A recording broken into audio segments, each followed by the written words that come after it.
Hi guys, I hope that you're doing so well today. In this video, we're going to be recapping Fourth Wing by Rebecca Yarros. I actually filmed this video like 3 days ago and I hated every single bit of it. I like set up the pictures on the wall and I did a horrible job explaining it. I forgot so many things, and also I just like felt really nervous. Kind of made it too structured, not laid back enough. I need my filming to be like a certain kind of vibe that feels comfortable for me, and what I was doing, it just like didn't feel comfortable. It didn't feel authentic to me and myself. So today we're going to be recapping Fourth Wing. We're sitting on my couch. I have my iPad right here so I can look at my notes, because there is absolutely no way that I could actually bring you this video and remember every single thing that happened, because I don't have that kind of memory. If you watched my other videos, then you know this already. This is obviously going to have lots of spoilers, so if you don't want to know about Fourth Wing, this is not the video for you. You should still like it and subscribe and leave a comment, but I would click off because we are about to get into this book. So with the upcoming release of Onyx Storm, which is the third book in the Empyrean series by Rebecca Yarros, I have felt very called to do this recap. I think it's kind of crazy of me to be doing it because I know that other creators that do these kind of longer form summary videos, they work on them for like weeks or days. However, I'm trying to film this on Wednesday and edit it and have it out to you by this weekend. So I am actually going to probably burn myself out because after that, I'm going to do an Iron Flame one, hopefully, if this goes well. If you don't see the Iron Flame one until after Onyx Storm comes out, that's because I tried my hardest and that's the best I could do. Fourth Wing actually starts out with like a little excerpt, which basically says that this book was written by a different character in the book, not the main character that we get her POV, but a secondary character, a friend of her, Jacina, who is a scribe in the Scribes Quadrant. We'll talk about that later. But it says that this following text has been faithfully transcribed from Navarian into the modern language by Jacina Nelwart, curator of this scribe quadrant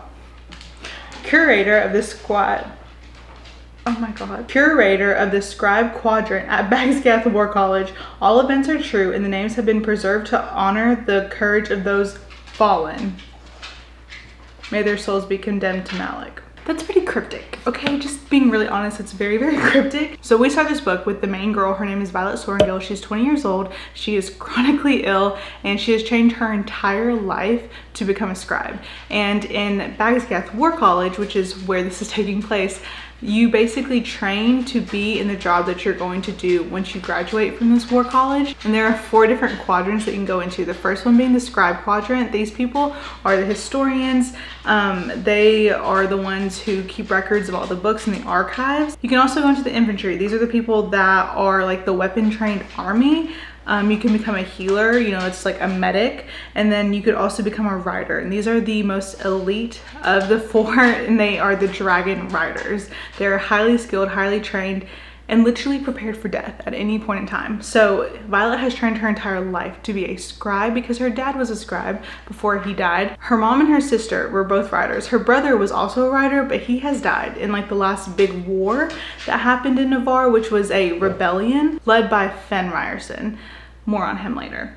So this book starts out with Violet and her mom and her sister all arguing because her mom, General Sorrengill, is forcing her to become a rider, even though she trained her entire life to be a scribe. This makes no sense to Violet, and it makes no sense to Mira, her sister, who's very, very upset that her mom is forcing her to do this. So her mom is like a high-ranking general in the army for Navarre, and so Violet is at the day of which she has to conscribe into one of the 4 quadrants. So her sister and her finally retreat from her mom and are like, okay, she's gonna make you become a rider. So Mira like helps her pack and takes stuff out of her backpack, takes some books out of her backpack, and she's like, girl, there's no way you're gonna be able to carry that across the parapet, which is an obstacle that they have to get over in order to even enter the rider's quadrant. It is very important to note that all of the riders and the cadets can die at any point in time. People can basically kill each other if they don't feel like they're not going to be a good rider, and also you are exposed to the elements and you could die. So that's just a very important note. Everyone is pretty replaceable in the rider's quadrant. She also gives her different shoes, because her shoes are like totally bald, and the parapet is outside exposed to the elements. Like I said, it is raining, it is windy, and she knows that her sister is just going to slip off if Mira does not give her these shoes. So she gives her shoes. She tells her as soon as she gets done with the parapet, go find Dane Atos. Dane is their childhood best friend. He's like a year older than Violet, and he is in his second year of being in the Writers Quadrant. And Mira knows that Dane will look out for Violet, so that's why she's telling her to find her, but also stay the hell away from Xaden Riorson, who is the son of Fen Riorson, who is leader of the rebellion, and literally her mom killed his dad.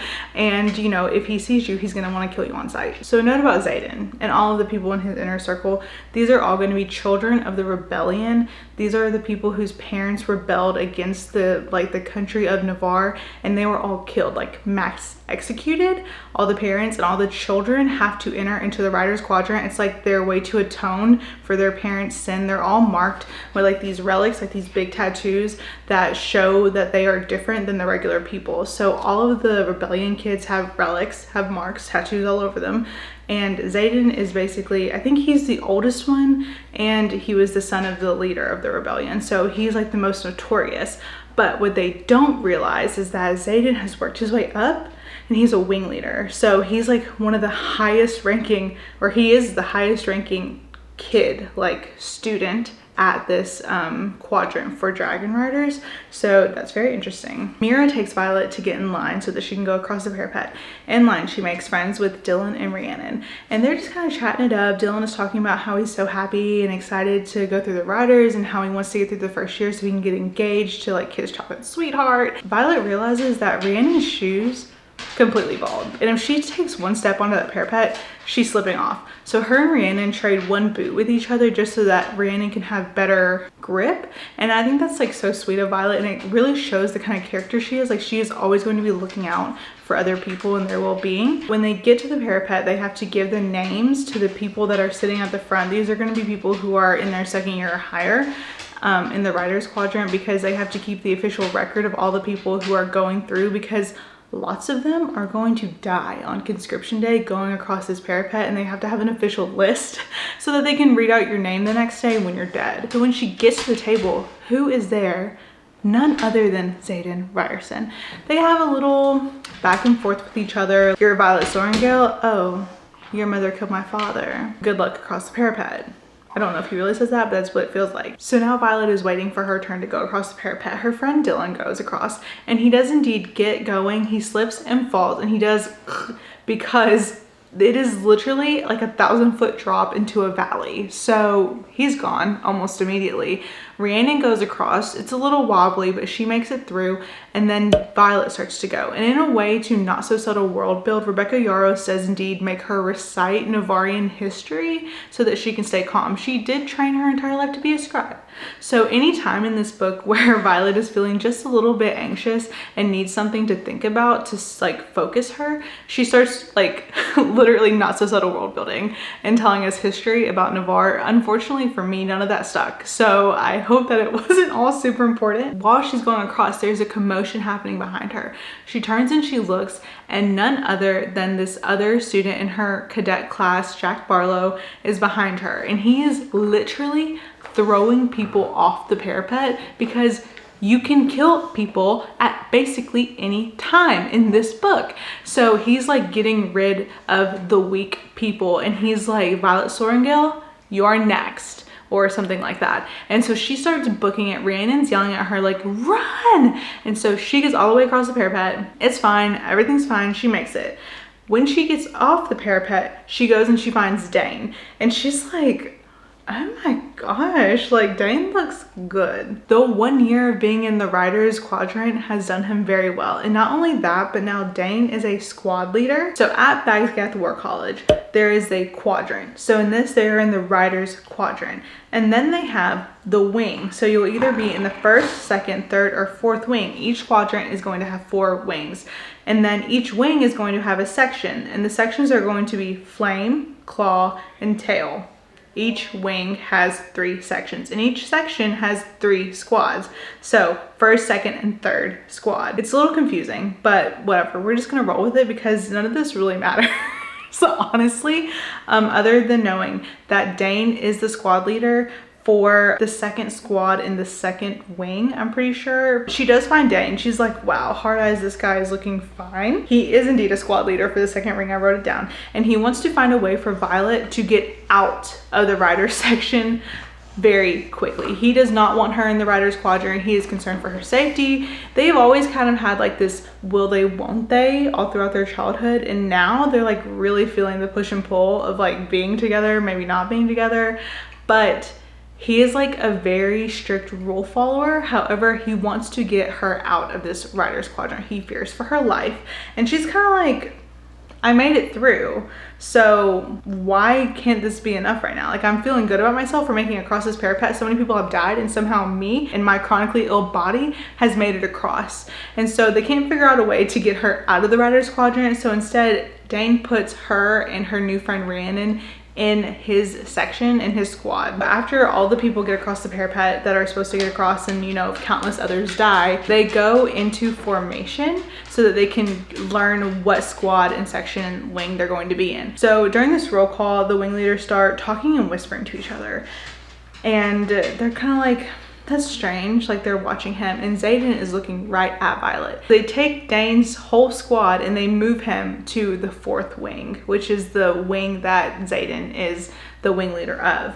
And in that line, they meet two other friends named Riddick and Sawyer. And all the first year cadets, they, if they have not bonded with the dragon, which none of them have yet at this point because it's all at the beginning, they have to share rooms with bunks. So that does indeed suck. There's some more will they, won't they between Violet and Dane. There's flirting, there's tension, and we find out at some point, I don't know when, so I don't really want to tell you wrong, so I'm just gonna tell you right now. We do find out that Dane has the ability to read people's like minds and their memories if he touches their face. So that is very important to note, because multiple times during the story, Dane is going to be touching Violet on her face, specifically like cupping her face a lot.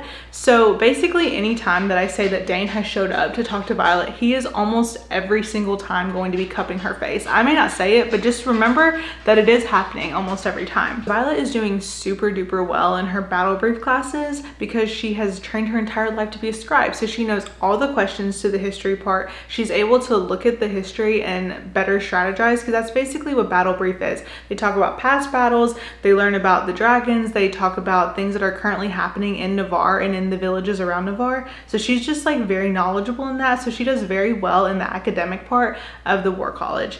On the first day of sparring though, there is a very horrible time in which Jack spars with someone for the first time, and he does indeed snap their neck because he's a crazy killer psycho. That happens on the first day of sparring. Violet does indeed spar on the first day, and she refuses to yield even though she's literally getting like her arm snapped, and it does indeed snap, and she passes out. She gets picked up and carried by no other than Dane, because it's a will they, won't they situation happening.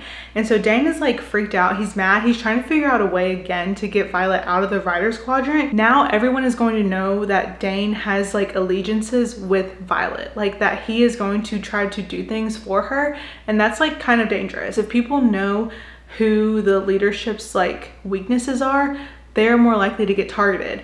And Dane is a very important person in Bagscath War College because his dad is like one of the highest ranking generals, also like Violet's mom. So his dad, like Colonel Atos, he is very important to the actual real army and structureship of Navarre itself. Both of their parents are high-ranking military officials. We do indeed go on. They kind of mend her arm enough to get it to where she can still work. I think she has to wear a sling for a little bit, but she keeps sparring. She does horrible. Rhiannon, Riddick, and Sawyer, they're all pretty good at other things other than the academics. So they kind of swap off and tutor each other and work together. There's lots of training happening. There's physical fighting, classes. It's basically like college, except enter in some UFC sparring into the middle of it. And if you've ever been to a college frat party, similar vibes to the animosity that happens between men there. After she gets mended, she is like outside a couple days later, I guess, at night, just trying to think and clear her mind.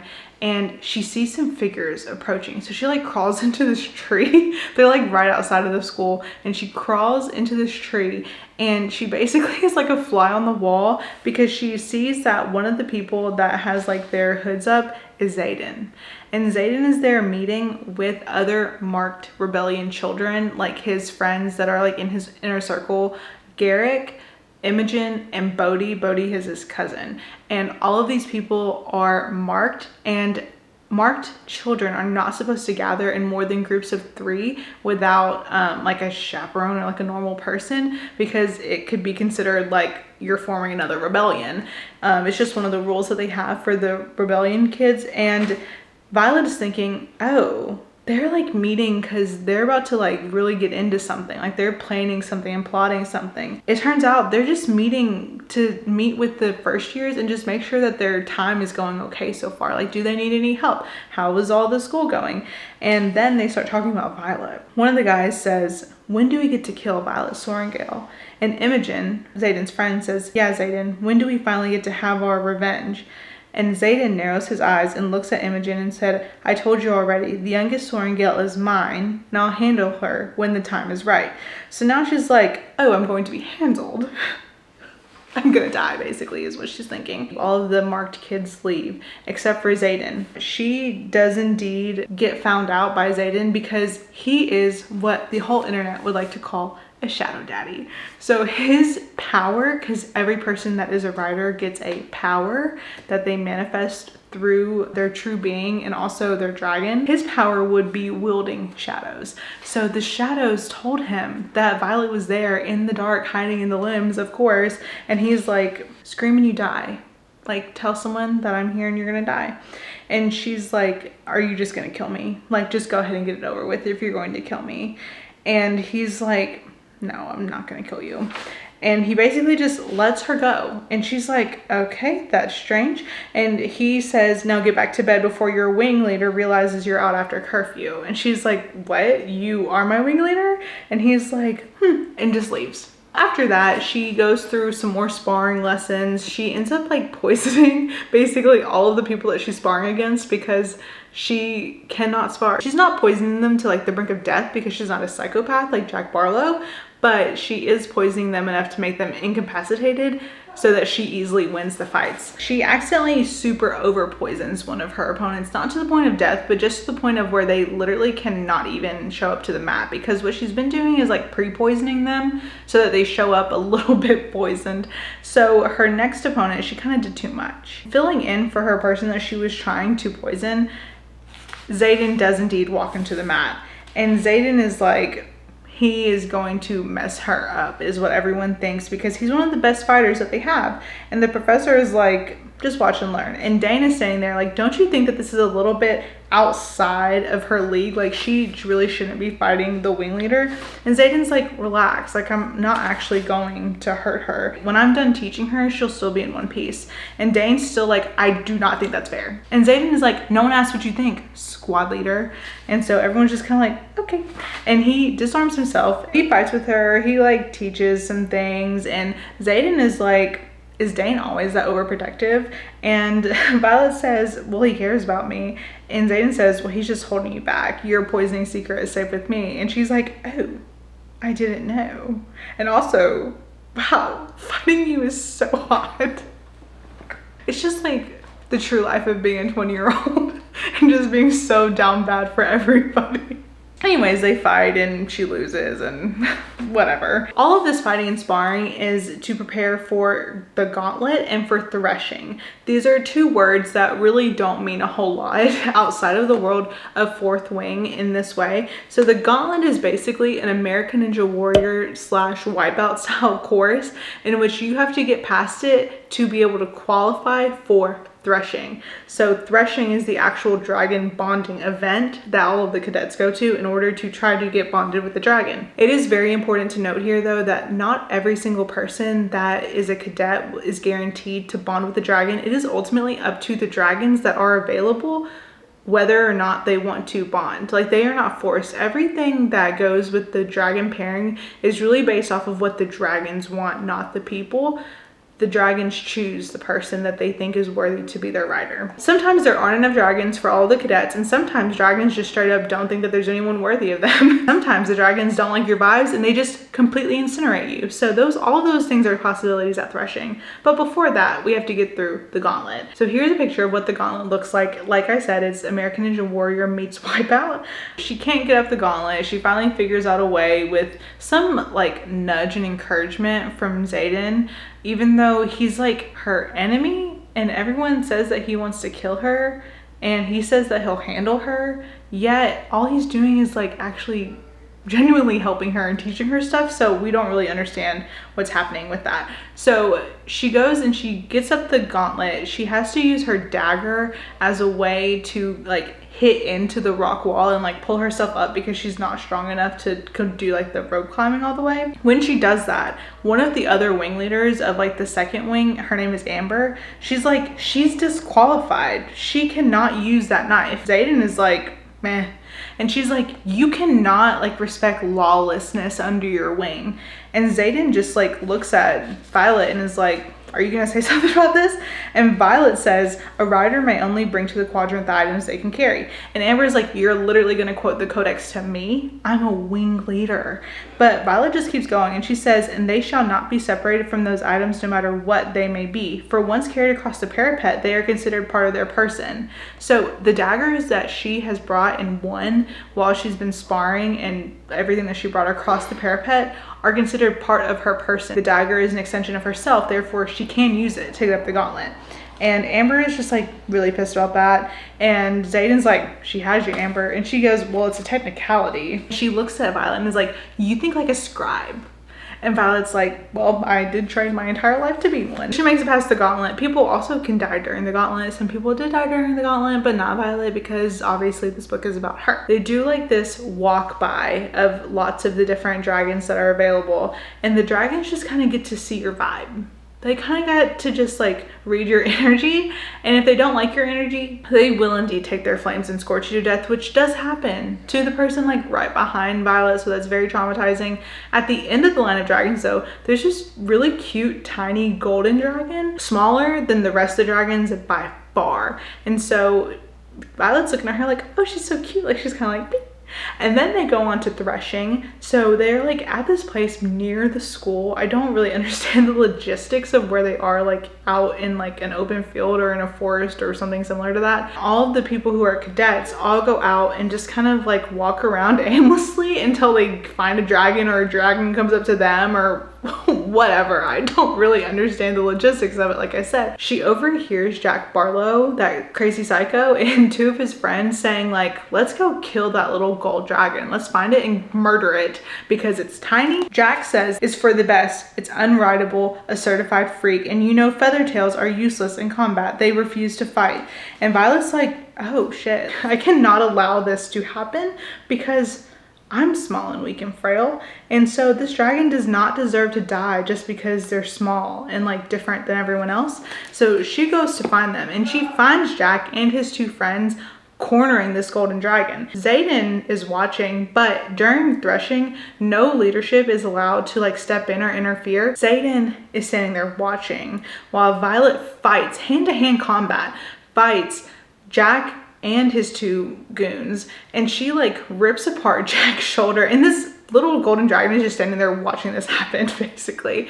And so Violet rips apart Jack's shoulder and Jack retreats and is basically like tells his two minions, kill her, like get her. And so he runs away, don't know where he went. And so she knocks out one of his friends, and then the other one is like has her down, like he's about to kill her. And Xaden takes like one step forward to Violet. At the same time, all of the wind just like starts going crazy because there is another dragon on the horizon. This gigantic, huge black dragon lands and puts its wing over the golden dragon and talks to Violet in her head and says, step aside, Silver One. Oh, because what I did forget to tell you earlier is that Violet does indeed have silver hair at the ends of her hair for some reason. No matter how long her hair gets, it is always going to turn silver at the ends. If she cuts it, it's just going to turn silver higher up. So that is a detail that I did forget at the beginning. So he says, step aside, silver one. And he scorches the one boy that's still standing, kills him. And he's like, what do you want to do about this one? And she's like, no, we're going to have mercy and let him live. And so the dragon is like, get on my back. And she's like, what? And he's like, get on my back. And he puts his leg out, creates an easier way for her to crawl up the dragon, which is very not dragon coded, because a lot of the dragons, like, they don't want any weakness in their riders. They don't want to accommodate for their riders. So it's very interesting that this dragon is allowing her to get up with accommodations. So they go to fly in the air, and she does indeed fall off, because you have to basically like hold yourself in with your own muscle on the back of the dragon. And he's like, stop falling off, you're making us look bad, because they're flying in the air with all these other people who have bonded with dragons. And he's like, we're gonna put a stop to this. So he like uses his own magic to bind her down so that she doesn't fall, which is very, very nice. It's just very strange that a dragon would do that. It's just not like them. Just like, oh my gosh, I think this dragon's trying to bond with me. And she's like, why would you pick me? And he says, you are the smartest of your year, the most cunning. You defended the smallest with ferocity, and the strength of courage is more important than physical strength, since you apparently need to know before we land. And she's still like, I do not understand what's happening. Also, how is he talking into my mind and reading my thoughts? He's like, yep, smartest of your year, definitely. Like...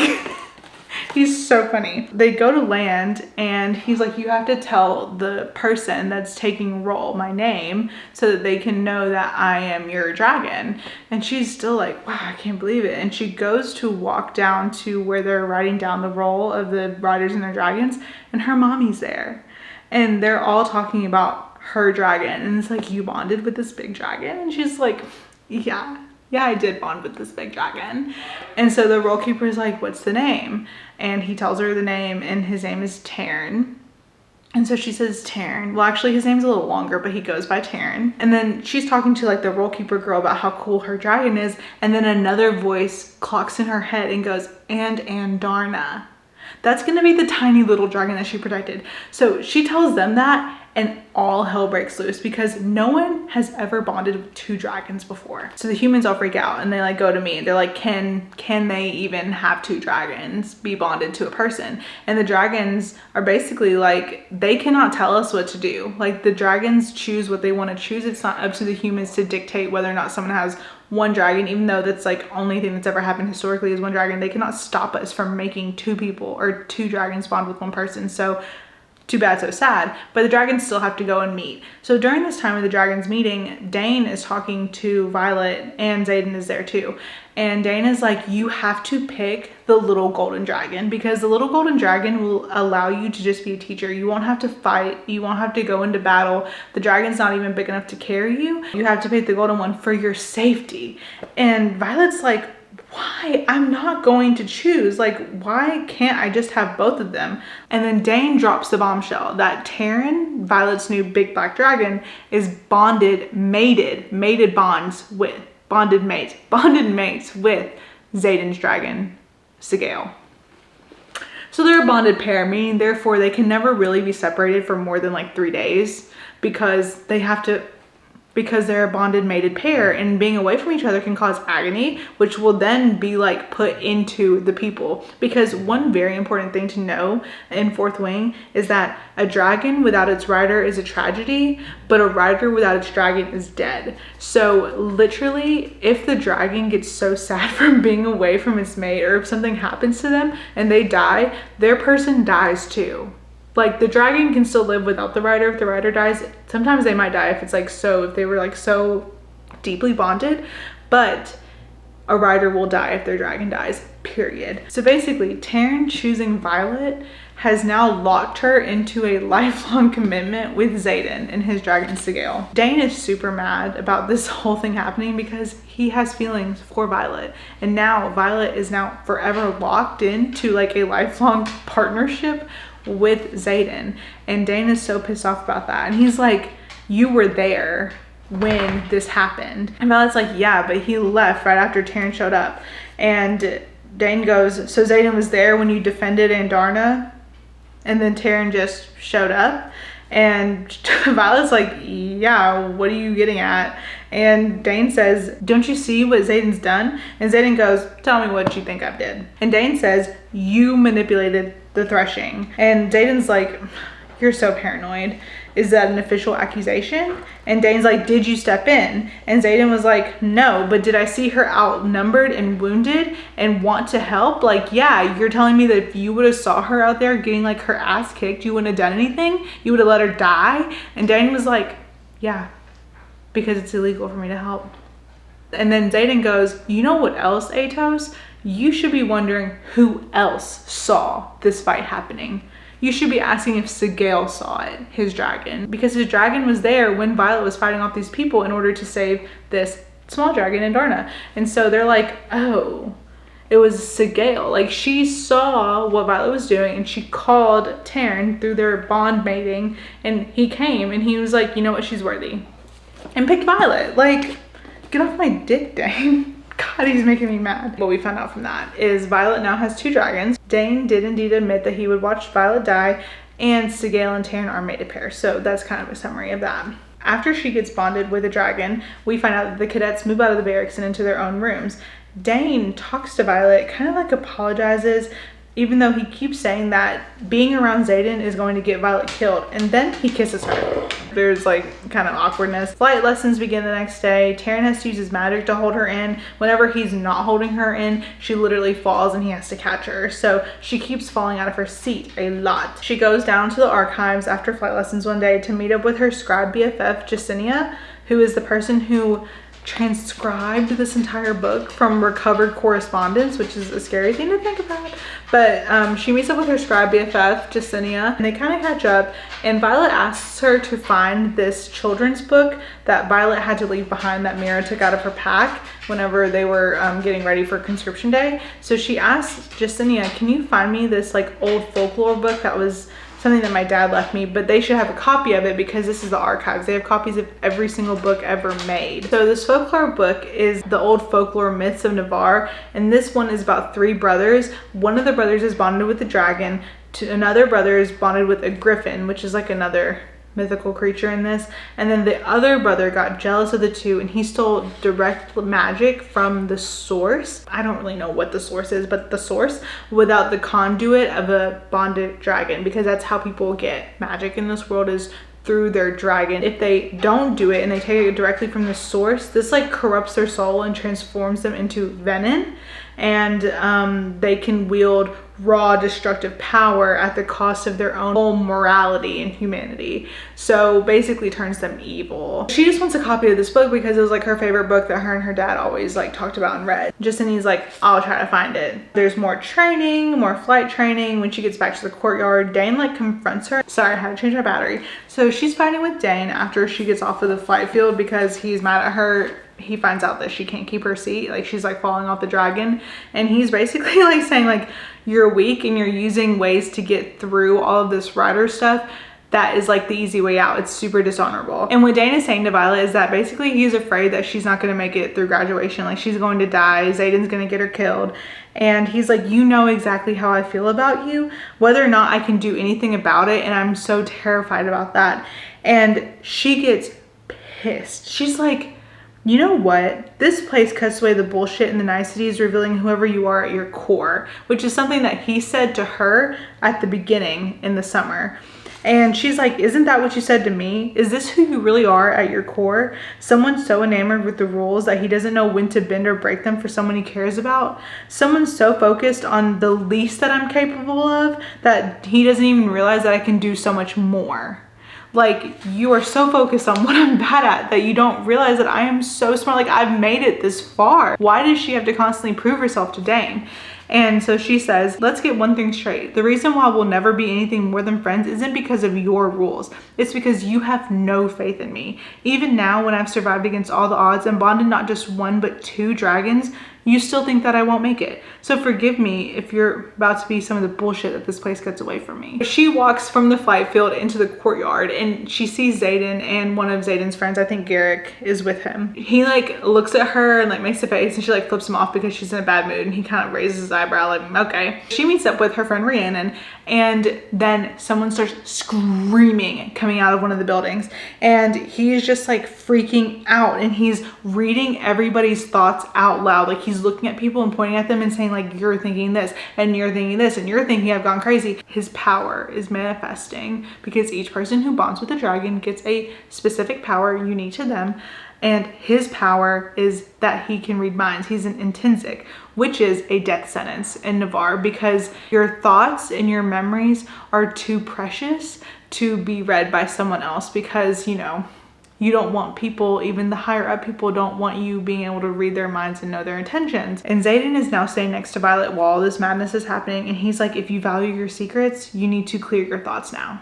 And she's like, oh gosh. So when nothing comes to mind, she just automatically starts repeating stuff from her scribe textbook. So she is once again world building. Teacher comes out and snaps the kid's neck and kills him. Because you cannot be a mind reader, an intrinsic in this. Your thoughts are too precious. Even though Dane can do a similar ability, his is specifically through touching. Like it's not something that he can just look at someone and do. So he does not pose the same threat. Like he can be well utilized by the government. So they're not worried about Dane. Also, he's the colonel's son, so he's not going to do something like that. So later that night, Violet is sleeping and she's having a sweet little dream about memories with her dad. And she hears a voice in her head saying, wake. And she just like continues on in her dream, and the voice talks again, wake before you die now. And the voice is actually Taryn, her dragon, talking to her. And as soon as her eyes fly open, she sees 7 people standing in her room fixing to kill her basically. So she starts fighting with them. Taryn's in her head like watching her fight play out through her eyes, trying to help her and like strategize how she's going to get away from all these people. But one of the people turned around and ran out when they realized that she was awake. So now it's just 6v1, 6v Violet. In her mind, Taryn is like, he's almost there, and she's like, he who? One of the people said he'll only respect us if we finish her. So the whole goal of these cadets, these are all people who are unbonded with dragons. Like a dragon did not pick them at threshing. So they think that if they can kill Violet, that her dragon will bond with one of them. I guess something like that has happened before, so that's why they're trying to kill her. So they get Violet down and they're literally about to, and right as the tip of the knife touches her skin, time stops and her door flies open. Literally, time has paused. Time has actually paused, and Darna screams in her mind, go. And so she realizes that every single person is frozen, and Darna is going, quick, I can't hold it. So she frees herself from their grip when they're all standing there, and as soon as time clocks back in, Xaden is standing there and he looks around at them and he says, you're all fucking dead. And he uses his shadows to kill every single one of them except one. The one person who's left living at the end of the shadows, who was the same boy that Violet let go back when threshing happened. And it was Jack Barlow and his 2 friends. You know, one of his friends got scorched and the other one, she said like, well, like mercy on him. He had the knife to her throat and was trying to kill her. Xaden does indeed take a knife and him too. And then Xaden's 2 friends, Garrick and his cousin Bodhi, they show up and they basically are on cleanup crew. And so after all this happens, they're kind of talking, and he like wants to check her and make sure that she's okay. So he's trying to get her to take off her dragon scale armor that Mira gave her, and he's like, I know how to handle a corset, to like take it off, and his fingers skim her bare skin and she presses a shiver, and there's just like kind of some tension that's building up. And they walk over to their dragons, and we get a little bit of lore about the dragons, and we find out that Andarna is not just tiny. She's tiny because she's still a baby. She's a juvenile dragon. Those are not supposed to bond with people, but for some reason they've allowed her to bond. And because she's so young, she cannot give her powers to Violet the way that like an older dragon can, because usually they use the dragon as like a siphon to wield their magic. but Indarna is small, so all she can do is use her power herself. She cannot actually have Violet use it through her. Since she's a little baby dragon still, they cannot channel their magic, but they're all born with something special. Her special thing is being able to stop time. So after they finish talking to their dragons, and there's like a whole lore drop about the dragons and Indarna and all that stuff, we find out that there was another person in the room who was a rider. The person that turned around and hightailed it out was someone who's already bonded with a dragon who orchestrated all of it. She tells that to Xaden, and Xaden's like, who is it? And Violet's like, no, I don't want to tell you. And he goes, your lives depend on it. We find out that basically if Xaden dies, Violet dies. If Violet dies, Xaden dies, because they are linked. And Sigale and Xaden are so like bonded that they think that if Xaden gets killed, that Sigale will die, and because she is mated to Terran, that he will also die. And if he dies,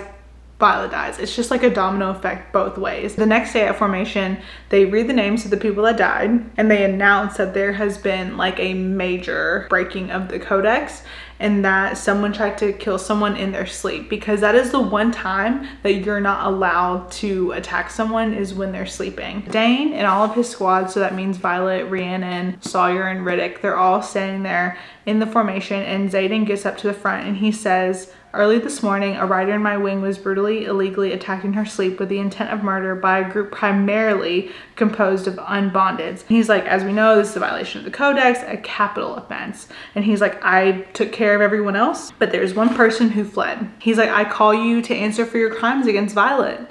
Amber, you know, the girl that was mad at her about the gauntlet, who's a wing leader. So Dana's like, what? And he does not believe Violet. He does not believe that it's happened. He's like, she would never, a wing leader would never do that. Go up there and tell everyone that he's lying. And Violet's like, I literally was there. And are you calling me a liar? Amber's like, I did not do that. Girl, please. Dana's like, no, put a stop to this. And then he's like, show me the memory. Like puts his hand out to touch her face. And she's like, no. The only way that they can convince Dane and kind of like show proof to everyone else is that Violet lets Terran share her memory, like mind hive, mind style, with everyone else. He shows everyone what they need to see. So he doesn't show them the part about Indarna stopping time, but he does show them her in the room and her leaving. The only way to atone for her crime is by fire. So Terran is there. Violet feels really bad. She does not want Amber to actually be killed. Like, do you have to do this? And Terran says, this is our way. And she's begging him, like, please give her a chance. Please don't do this. And he says to her, Terran says to her, I let someone live once and he almost killed you last night, Silver One. Justice is not always merciful. Amber dies and her dragon is like super upset. Then Xaden takes it upon himself to become like totally overprotective of Violet and keeping her alive because their lives are linked. Like literally if she dies, he's probably going to die. So he wards her door, like he puts magic on her door so that no one else can get in except for Violet and himself, duh. And he moves a boy named Liam into Violet's squad so that he can basically serve as her bodyguard. And Liam is just a super sweet guy. He is a rebellion kid also, but he was kind of taken in by Xaden, and he's like, I owe my life to Xaden. He sits down and he like whittles stuff out of wood, and he's like one of the top people in his squad before. So he is a good asset to their squad. He's very, very nice to Violet, even though he literally is forcibly being her bodyguard and has to follow her everywhere. The next day, Violet and Liam go down to the archives to visit Jessenia, and Jessenia's like, I couldn't find that book, but here are some books for your battle brief class. And one of the other scribes stopped them and is like, oh, can you take this to the professor for battle brief? And they open the scroll when they're walking away because it's like a message, and it is not marked confidential. And on it, it says that another village was attacked. And they're like, oh, we'll talk about that at Battle Brief today. And for some reason, never gets brought up at Battle Brief. So that's like kind of suspicious. They're like, huh. And then they go into the gym, and there's just like this whole little section about them going into the gym for sparring. But, but Xaden and Garrick are sparring shirtless, and she says, holy fucking hot. because they look over and they see that they're sparring, and Imogen is staring at every single person in this gym is staring at Xaden and Garrick, and they're like, every edge of Xaden's body is honed like a weapon, all sharp blinds and barely leashed power. His rebellion relic twists around his upper body and stands out against his deep brown skin, accentuating every punch he throws in his stomach. I mean, how are muscles in those abdominals? Like, how do they look like that? Her and everybody else in this gym are just staring at them. And Liam looks at her and is like, stop objectifying our wing leader. And Rhiannon is like, is that what we're doing? Yeah, that's definitely what we're doing. Because she's like foaming at the mouth. Like they're all just stopped. Even the guys are stopped and staring, which is just so funny. So after that happens, there's a moment where Violet wakes up in like the middle of the night. And she wakes up and she's like, I think my powers are manifesting. I can feel it in my like back. It's like all crinkly, crackly power. And she walks out the door and Liam is sitting there because he's like her bodyguard, obviously. She looks at him and she's like, wow, I've never really looked at him in this way before. And then she's like, wait, I'm feeling lust.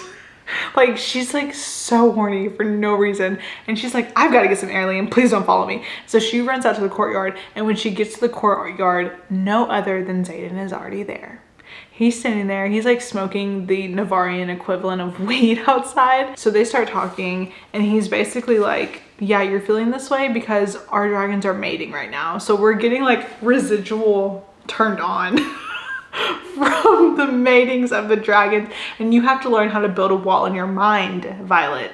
And Violet is like, oh, okay. So Xaden like basically teaches her how to build this fictional imaginary wall in her mind in order to kind of cut off some of the feelings that she's getting from Terran's end. Like there's no way to fully block out your dragon, but you can create a reservoir that kind of stops it. So she imagines the archives and like closing the door of the archives, and that really helps her. After that, there's just more sparring, more teaching. It's been like 6 months. This little paragraph sums it up. Ground, shield, imagine closing your door, build your wall, sense who has access to the places around you, build your bond with your dragon, your dragons, build a second entrance, a window. It's like just her doing different stuff. We keep going and she's having sparring practice, and today she has to spar with Jack Barlow.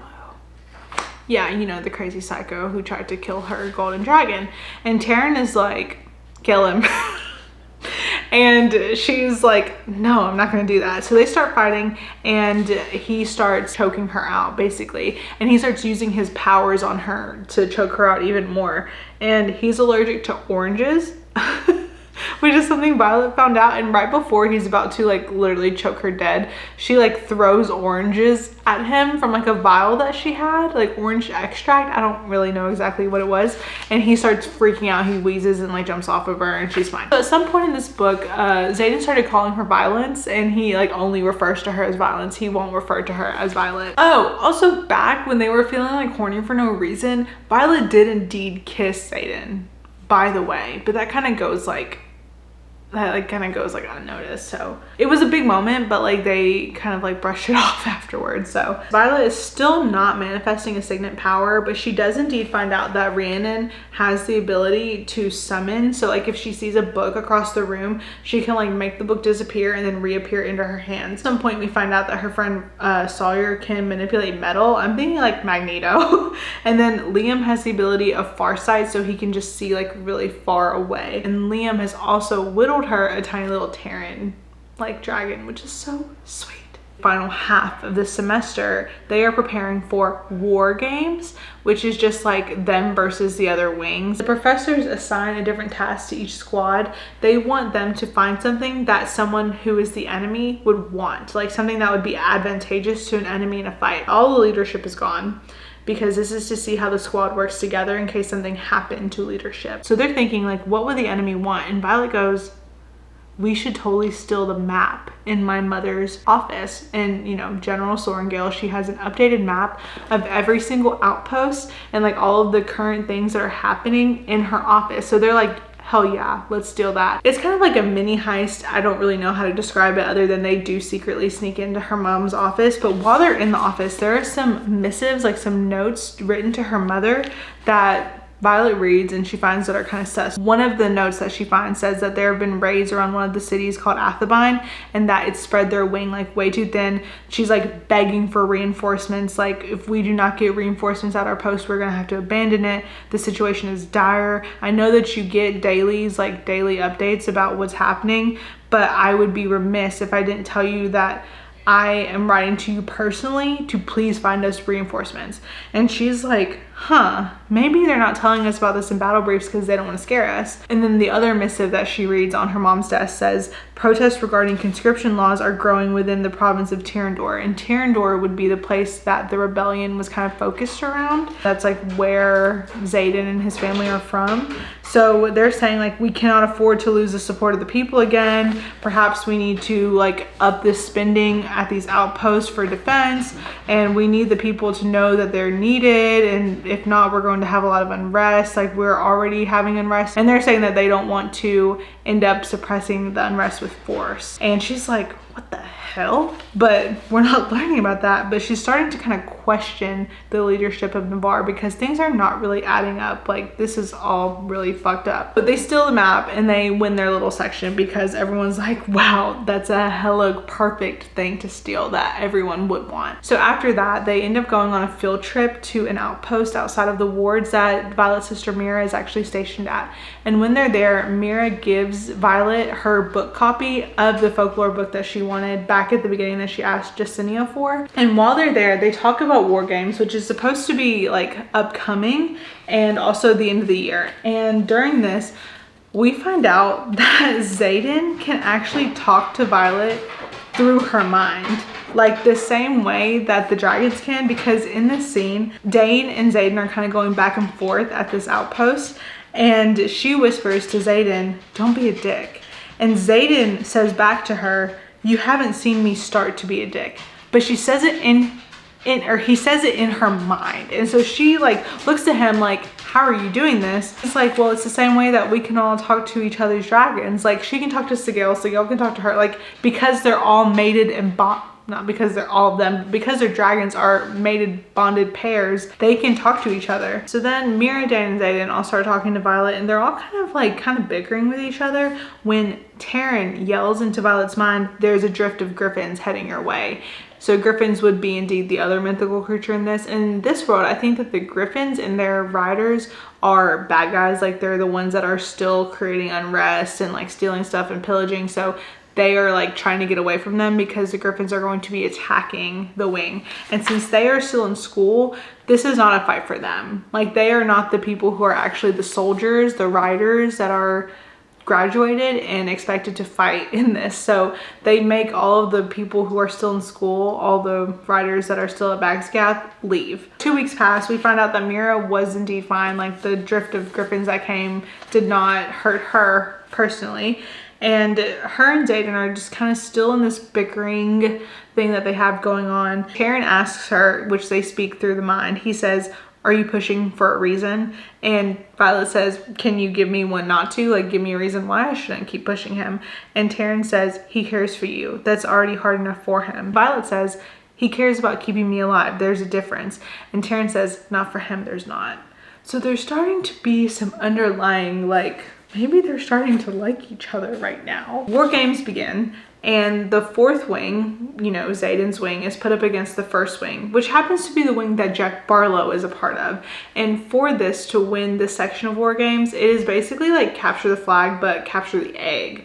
And so they've hidden an egg in an outpost, and the first wing is on offense and the fourth wing is on defense. So they're trying to be the ones who take the egg. Go out to the flight field with their dragons so they can fly out to the next destination. And Taryn is now wearing a saddle, like a harness that has stirrups on it. They're like, wait, is he allowed to do that? And Taryn is like, there's no rules on what I can do to help my rider stay placed so that he doesn't have to use his magic to hold her, which is so nice. And we find out that Xaden is actually the one who made this stirrup, like this whole stirrup harness situation for her.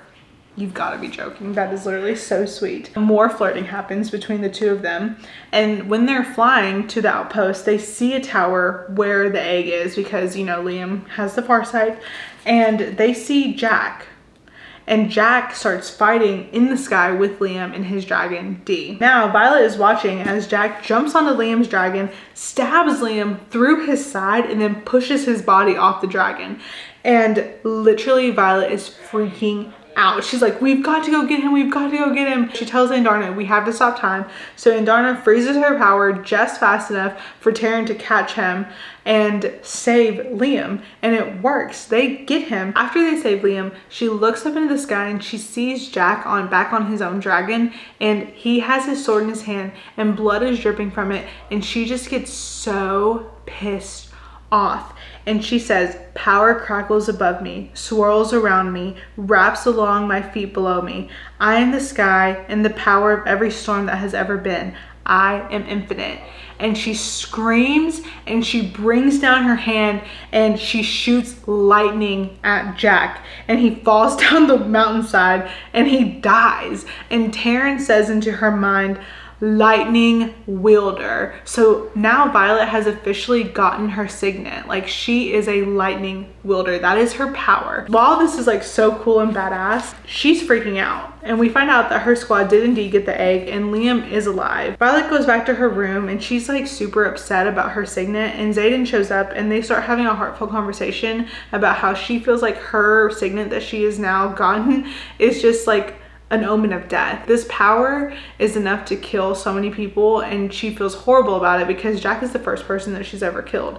And Xaden keeps telling her, like, do you know how many people you're going to be able to save with your power? And he really tries to like make her feel better about her power.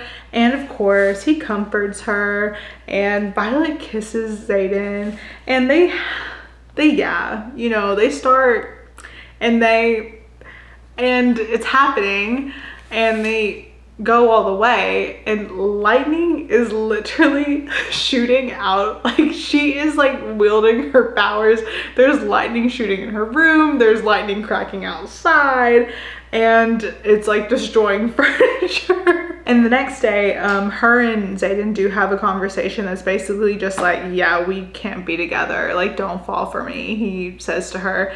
And they kind of go their separate ways after they just had so interesting. One of the professors who is over training, he starts training Violet in her powers so that she can learn how to control her lightning and use it at will and aim and all this stuff. She's like not doing great at it, but she's really trying her hardest. So after some more training, reunification day is here. And reunification day is basically where they celebrate the end of the rebellion, where Navarre was reunified between itself. Basically, this is a celebration of all of the rebellion's children's parents being slaughtered and killed for their part in the rebellion. So while it's a happy day for the Navarrian like uppers, the generals, the king, they're all there at Bagscath celebrating. They have like this gala basically that all of the students are expected to go to. Violet gets dressed up all fancy because her mom is the general and she is expected to show face there. And of course her bodyguard Liam accompanies her. Violet knows what reunification day is, but she realizes while they're walking around that this is a celebration of Liam's parents dying, of Xaden's parents dying, of Imogen and Garrick and Bodhi, of their families dying. And she's like, oh my gosh, Liam, like, I'm such a horrible person for bringing you here. We should go. Violet is like, I'm gonna kill Xaden for making you come here with me. And he says, Xaden didn't make me come. And Violet is like, what? And Liam says, he'd never asked this of me, never ask it of anyone. But I told him I would keep you safe, and that's what I'm doing, keeping you safe. And she says, you are a good friend, Liam Mari. And he says to her, you saved my life, Violet. The least I can do is grin and bear it through a fucking party. So after a couple minutes of being at the party, she goes out into the courtyard and she's like, Liam, I'm gonna go find Xaden. You're free to leave. And he's like, I can't leave you. And she's like, I'm gonna go find Xaden. I'll be safe. So she goes over to the parapet because she sees Bodhi and Garrick there. And Garrick says, you're not going to see him tonight. Like, not tonight, Soren Gale. Self-preservation is a thing. Notice that we're not with him and we're his friends. And Violet says, yeah, well, I'm just his. And she goes and walks out on the parapet. She gets on the parapet and she starts walking towards Xaden, and she realizes that, oh my gosh, I do you think that I am in love with him? And they kind of like have this monologue because Xaden is mad that she walked out into the parapet and risked her life, because if she falls off the parapet and dies, he's probably going to die.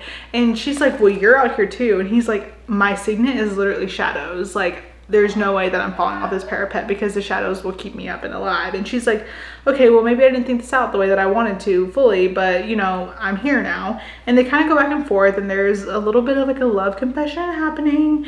And she is jealous of Imogen. She's like, is it because of Imogen? Is that why you don't want to be with me? And he's like, no, Imogen likes Garrick.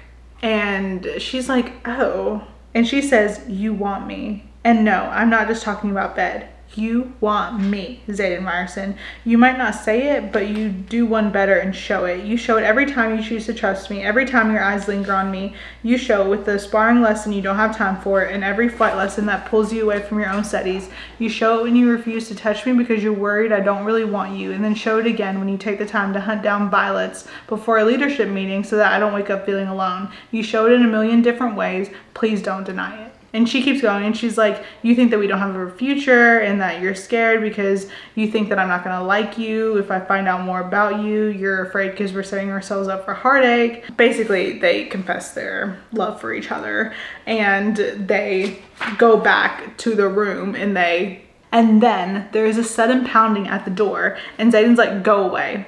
And there's a voice on the other end that says, I really wish I could. And Xaden says, someone better be dead if I get out of this bed, Garrick. And Garrick says, I think there's a whole lot of people dead, which is why they're calling the full quadrant into formation, jackass.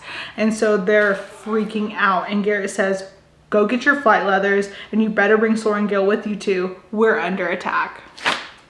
So now picture this. It is 4:15 a.m. Violet is still in her gala dress. They are freshly... and it's cold outside. So Xaden is like, you're probably gonna need a jacket or you're gonna freeze out there. Here, take my jacket, which is fine because it's like a standard issue 4th wing jacket. However, we would just like to note here that the jacket does indeed have all the patches and like recognizable things on it that lets everyone know that this jacket is Xaden's and that Violet is wearing it. So it's very obvious what is going on between the two of them. So they get in formation, and guess what? They're not under attack. It is actually just freaking war games. The last leg of it, at least. All of the squads go together. So Dane goes to get Violet and is like, go say bye to Xaden. And Xaden is like, if anyone is going to be saying bye, it's going to be her to you. Dane is like, what are you talking about? And then they fight over who she's going to go with. And Dane finally recedes and just says, I'll miss you, Violet. Okay, cryptic. Xaden and Violet and their group, they head towards the outpost that they're going to be stationed at for war games, which is beyond the wards. They make a short little pit stop because they want to stretch and eat and like drink some water. And during the stop, Xaden starts like massaging Violet's legs because they're sore from like her saddle that she has for Taryn. It's a very intimate moment. And Violet is really concerned about the rest of the people in the group seeing that and like noticing that there's a lot of favoritism being shown towards her. Her and Xaden are like making out, and then he stops in the middle of the make out and he like cocks his head to the side like he's listening. And he's like, shit, like, Violet, I'm so sorry. And she's like, wait, what? And then there's a voice behind him, a woman's voice that says, is this seriously how you dragon riders spend your time? And before Violet has any like reaction to move, Xaden like wraps her in shadows. So she literally cannot see anything that's going on. She can only hear what's happening, and she's like starting to freak out. And so she tells her dragons to like come because she's freaking out. Whenever Taryn gets there, the shadows move and she's looking around and she can see that there's a Griffin rider, the one that's talking to Xaden, and there's like a pair of Griffin riders behind her. And like none of the people that she's with from her wing are pulling out weapons. So she's like, I must do this and I must save us, basically. And she gets ready to wield her lightning, and Xaden takes her like by the arms and like holds her so she cannot move her arm, so she can't wield it. And she's like, and he's like, I'm so sorry. And then Liam holds her and is like, I'm sorry. And she's like, what the actual fuck is going on? And Xaden turns around and looks at the girl that showed up and is like, you're fucking early. And this is where Violet starts to put the pieces together that they know each other. Like, that's why they're not fighting. She comes to the conclusion that Xaden actually planned to meet up with this Griffin rider, but the Griffin rider is saying that they came early to warn Xaden about a Venom attack. And Violet is like, Venom attack? Venom aren't real. And they're like, no, venom aren't real. You know, the things from the folklore book that are not supposed to be real at all. It's supposed to be like a child's fairy tale to teach people about the corruption and power of people and how you can become corrupted. No, those venom, those are actually real. And they actually do take power from the source. And they are literally evil. So Violet is really having a hard time. She's found out that these mythical creatures that she read about in this folklore book are real. She's come to the realization that maybe the kingdom of Navarre is corrupt because it's keeping this information from their people. And also they have not been helping any of the bordering village outside of the ward because the government of Navarre are afraid of the venom. Like they know that they're not going to be able to fight them. So they're just like totally leaving all of the villages outside of the wards like up Schitt's Creek without a paddle basically. So then the Griffin riders leave and she realizes that her dragons knew about this too. Everybody knew about this. Xaden knew about it. All of her friends knew about it. And she looks around and she realizes then too that every single person that she's with are children of the rebellion. Like they're all marked ones. And this is a group that Xaden specifically put together and also included Violet in. So she just feels very betrayed. She's betrayed by Liam. She's betrayed by Xaden. She's betrayed by her dragons and Sigale. And everyone has been lying to her this whole time. And the dragons are like, yeah, we just couldn't tell you the whole truth. Like, we didn't lie to you. We just didn't tell you the whole story. And she's like, that's lying. So her and Xaden have this conversation and she's like, you're a traitor. Xaden's like, okay, that's what you think. Like, that's a very logical guess. And she says that she doesn't love Xaden anymore because he was lying. They get back on their dragons because what are they going to do? Just like sit there and keep fighting? And they start heading towards the actual outpost that they're supposed to go to. They get to this outpost though. Outpost is ghost town. Everyone in their squad is really confused because they don't understand why there's no one at this outpost. This should be one of like the most poppin' outposts. It's a very strategic spot for Navarre. So there's a reason why Navarre, like their government, took the people out of it. And so something does not feel right about this whole setup for war games. And they find a missive, like a note, and they give it to Xaden. And the missive is from Colonel Atos, Dane's dad. And their mission, survive if you can. They've been sent to this outpost to die. They realize that Dane has been secretly stealing Violet's memories every single time almost that they're together. Because like I said at the beginning, Dane basically touches Violet on her face every single time that they're together. Just like a quick cup. But that is just fast enough to pull a memory from her. And so he has learned all of this stuff that's been happening and been reporting it back. Like he is learning all these secrets about Xaden because every time Violet and Xaden have been together, they're like vulnerable with each other. And he's just feeding it back to the government, to his dad. So Dane betrayed her. That's why he said, I'll miss you, Violet. Because he kept saying that Xaden was gonna get her killed because she went with him. So he knew that this was gonna happen. Don't even get me started on Dane. Don't even get me started on Dane.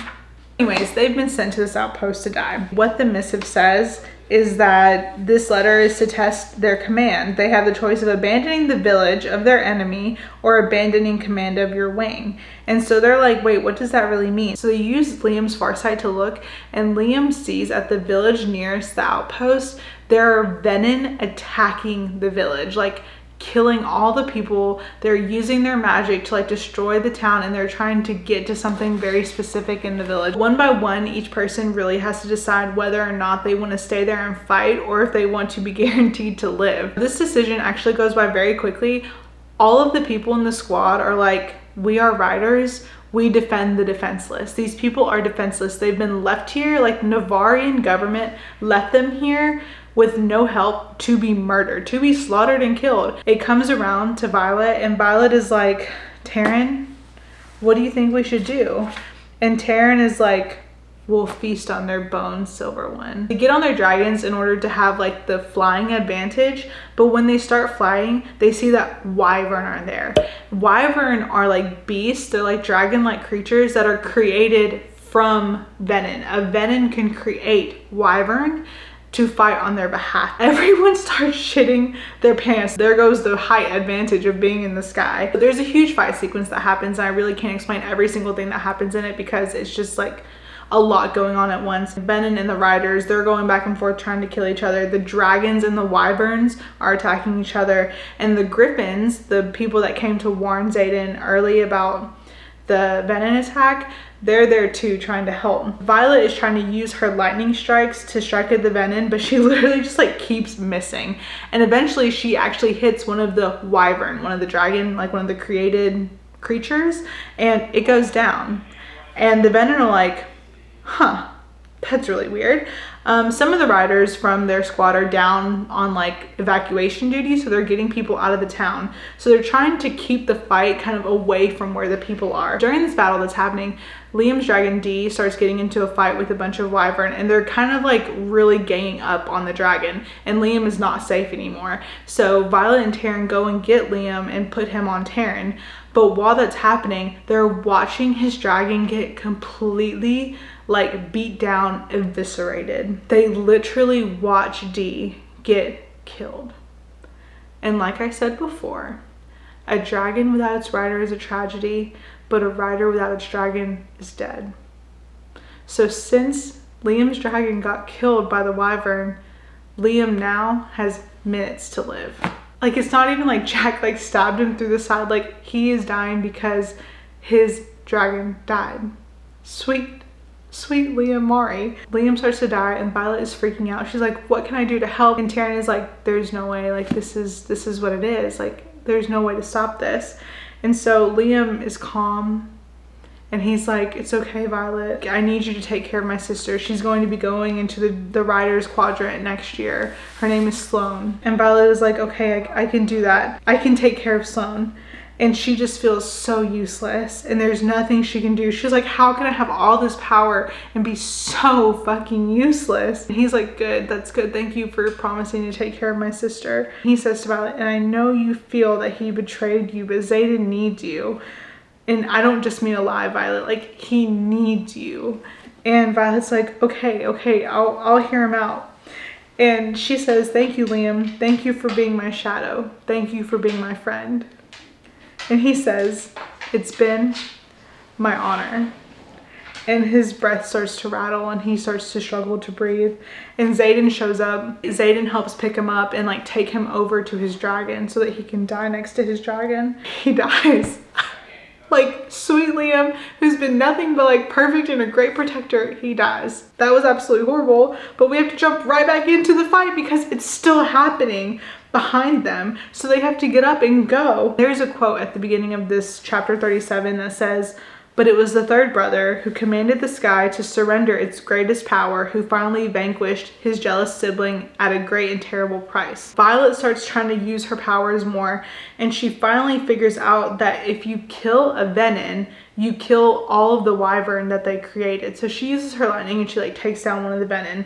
They fight some more and Violet gets stabbed by one of the venom and she falls off of Taryn. She's like falling to her death basically. And then Darna somehow stops time and kind of like carries Violet because she's not big enough to actually like be able to fly with her on there, but kind of like slows down her fall. And Violet is like in and out of consciousness after she got stabbed. So I don't really know how this happened, but somehow she got from Andarna into Xaden's arms. She's passing out and she's waking back up kind of conscious and passing out. And Xaden gets her back to like Imogen and Bodhi and Garrick, his friends. The fight kind of stops happening. I guess the venom retreat and they retreat because Violet is so hurt. Xaden and Imogen, Garrick and Bodhi are all standing there and they figure out that she's been stabbed with a poison tipped knife. And that is why her blood is turning black. That's why she's in and out of consciousness, like cannot stay up. She can kind of hear some of the conversations that are going on, but she's so in and out. So then there's like conversations happening about Violet from Xaden and his team. And he's like, I have to take her to somewhere to get healed. And they're like, well, if you want to go back to the school, it's like a 12-hour flight. He's like, no, we have to take her somewhere else. And then she passes out and then she wakes up. And so then Xaden like carries her to this place and Violet hears Xaden and it's a familiar voice, but she can't quite place it. Like maybe it's Bodhi, maybe it's Garrett. She can't tell, like maybe it's Liam. And she's like, oh wait, no, Liam's dead. And then Xaden says, you have to save her.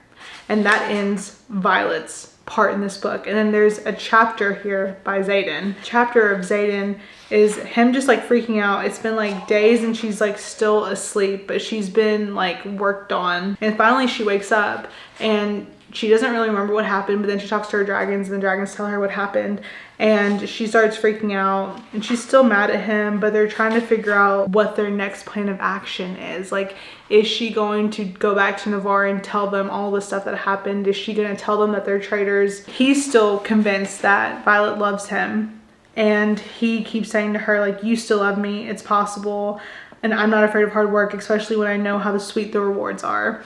And like trying to convince her to like trust him again, even though she doesn't really trust him. And she's in a place that she doesn't know, but that's beside the point. There's a knock on her door, but they kind of ignore it. Violet says to Xaden, I'm still hoping that missive at Athebine was really about the war games. Do you think that there's any chance that we really happen to end up in the middle of a wyvern attack at that outpost? She's hoping that they didn't really leave them out there to die, but it's very obvious that they did. She hears another voice and it says, that definitely wasn't an accident, little sister. And she looks up and Xaden says, I told you I knew better, poison masters. You weren't healed, you were mended. And she says, Brennan?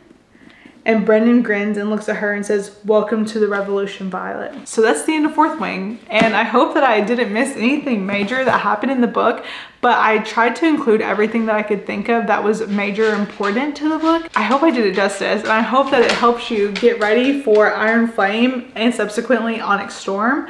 If you guys want to see me recap Iron Flame, please let me know, because this is a pretty daunting video, and if no one wants to see it, then I'll just move on to my next video idea instead of doing Iron Flame. But if someone does want to see it, please just let me know. I did enjoy sitting here and chatting with y'all about this because this book is so interesting and lore-filled. I didn't love Iron Flame as much as Fourth Wing, so I'm definitely gonna have to do a little bit more research about what happened in that to really remember. There was a lot of like slow world building moments, so I'm gonna have to really do a recap just so I can do a recap of it. Wow, that was a lot. Well guys, I think I've reached like my maximum amount of words that I can use for the day. So I hope that you guys have a great day or night whenever you're watching this. I hope that this really helped you in remembering some things that happened in Fourth Wing, or even just told you the complete plot, because it's a long book to sit down and try to read it. If you want to see more videos like this, or if you have any book summary suggestions for me, I've been thinking about maybe doing the A Court of Thorns and Roses series, but I don't know if my retelling is like interesting enough for you to really want that. So please just let me know. If you have any other video ideas, or if you have any questions about Fourth Wing that I can try to answer, let me know in the comments below. I love you guys, and I hope that you have a great day. Bye.